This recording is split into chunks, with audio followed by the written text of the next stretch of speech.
Björn Thoroddsen og ég bý á Kársnesinu og er mjög stoltur yfir því. Og hérna er ég búinn að vera í nokkur ár, 7 ár, 7-8 ár og eins og ég sagði, mjög gott að vera hérna. Það sem mér finnst einna best við að vera hérna að það er alltaf betra veður hérna á Sæbólsbrautinni, þar sem ég bý, en alls staðar annars staðar. Það er alveg með ólíkindum. Ég sé það bara á hitamælunum til dæmis í bílnum.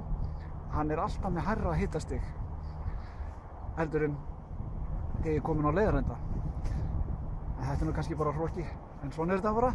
En það er bara frábært að vera hérna og mjög, ég nota líka Kársnesið til að hlaupa. Ég hleyp alltaf eiginlega á hverjum degi. Þannig að ég er farin að þekkja það ágætlega.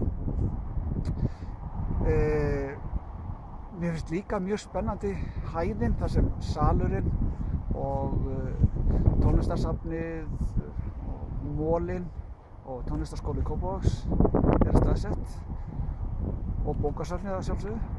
Þetta er mjög svona, og listasafnið, svo ég gleymi engu, að þetta er frábær staður og frábær staðsetning á öllum þessum skemmtilegu stofnunum og ég sé mikla framtíð fyrir mér með þessar stofnanir þarna á toppnum.